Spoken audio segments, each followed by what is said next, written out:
Hello guys! Bine ne-am regăsit la un nou clip de Avakin Life, pentru că în acest clip m-am gândit să fac partea a doua din Doamne prietenilor mei.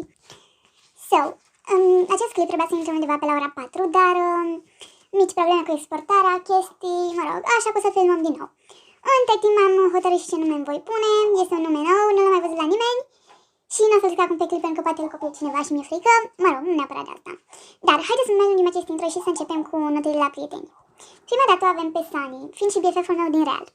Îmi place super mult cum arată, adică arată drăguț, dar sincer nu prea îmi plac buzele cum s-a așezat. Nu știu, mi se pare că lipesc nasul, I don't know, dar 10.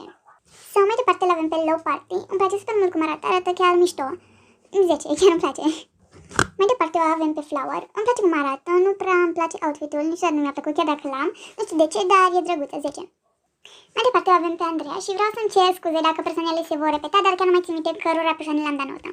Mă rog, nu prea îmi place fața Andreei, sincer, dar în rest e drăguță, dar nu am ceva de obiectat papucea. Îți portocaliu și ea nu poartă nimic portocaliu și nu cred că se asortează, dar...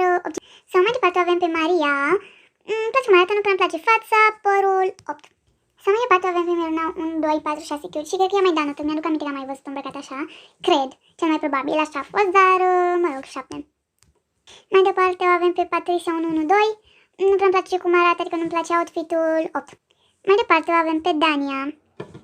Îmi place cum arată, nu prea îmi place fața, cel puțin buzele. Părul îmi place, vreau să-i fac și eu screenshot, chiar e fain părul, o să mi-l iau. O să mi-l iau și eu când o să pot. Da, arată super drăguț, 10.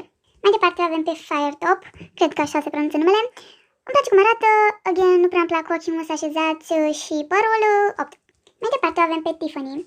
Îmi place cum arată, nu prea îmi place fața, again, și nici popocei, pentru că așa le spun eu. Aripile se asortează cu câinele, dar câinele nu l-ai cu tine pe server. 7-80. Sau mai departe o avem pe Hate Myself. Îmi place cum arată, îmi place fața, îmi place cum e îmbrăcată, aripile nu prea cred că se asortează, dar nu. Sau mai departe avem pe Milky Avakin. Îmi place cum arată, nu prea... n-am ce comenta, 10. Sau mai departe avem pe Hope. Îmi place cum arată, nu prea îmi place părul, ochii, 8. Mai departe avem pe Miruna, îmi place cum arată, nu prea îmi place face paint-ul și căluțul, 8. Mai departe avem pe Chocolate Girl, nu prea îmi place părul, bandana și pantalonii, 7,50 sincer. Sau mai departe avem pe PC Lalai Miau, îmi place cum arată, nu prea îmi place fața, bluza aia, câinele-i drăguț. E drăguță, 8. Sau mai departe avem pe Diana Didi, nu prea îmi place fața, acela hanorat, I don't know, 8. Sau mai departe avem pe Dark Moon, nu prea îmi place părul, aripile nu prea cred că se asortează, 7,50. Mai departe avem pe Lexi, nu-mi place fața, părul, cum e îmbrăcat, 6. Sau mai departe o avem pe Black Eyes, nu prea îmi place fața, crop top-ul, animalul, 7. Sau mai departe avem pe Ana Alexandra 111, nu-mi place fața, fusta, 5, sorry. În mirobolantul platou de filmări o avem pe Red Moon, pe căreia cred că am dat notă și în clipul trecut, dar îi dau 8, pa. Mă, că nu scăpați de bine, mai am câțiva prieteni. Sau mai departe o avem pe Lari, îmi place cum arată, 10. Penultima persoană din acest clip este Bianca. Îmi place cum arată, 9. Și zic că este penultima și îmi cer scuze că acest clip este mai scurt, dar că mele ne stau să-l aștept la exportat, sorry. Sau schimbăm un pic planul, mai avem 2 persoane în clip, apoi fac outro-ul și papa. Mai departe avem pe Nicoleta 266, nu prea-mi place fățuca, părul chiar dacă l-am și eu, 8. Și ultima persoană din platoul de filmări al meu, care nu există, este Alex. Îmi place cum arată, 10. Era și evident, e un prieten de pe Ava, dar e prieten, i-am dat notă.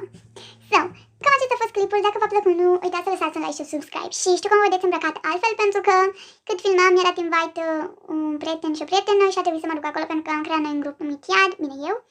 L-am creat și atunci trebuia să vorbesc un pic și cu ei, și când mai erau ei un pic africa, eu dădeam note. Mă rog, nu mă interesează că am reușit să terminăm acest clip cu bine, la 5 minute și ceva, aproape 6. Nu mai lungim acest outro pentru că o să-mi fie lene, foarte lene, să stau să-l aștept să se exporteze. Mai ales că în seara aceasta am un plan să fac 5K ca să-mi schimb numele, vă arăt acum și ce nume o să-mi pun. Acesta va fi noul meu nume, Wasaki, nu Wasabi, Wasaki. Și da, probabil nu o să-mi scrieți în comentarii că se scrie Wasabi sau whatever. Știu cum se scrie, mănânc sushi des, îmi place sushi-ul. Bine, nu la de la Lidl, că unde stau eu nu prea există restaurante de sushi. Faza e că nu am pus wasabi, că nu-mi plăcea, dar am pus wasaki. Și nu întrebați, dar am căutat pe Google idei de nume pentru câini. Da? Și aparent nu, pe câinii se pot numi și wasaki. Și multe alte nume. So, nu mai lungim pentru că deja s-a lungit acest intro și probabil cel mai sigur o să vă anunț când o să-mi schimb ca să mă mai cunoașteți.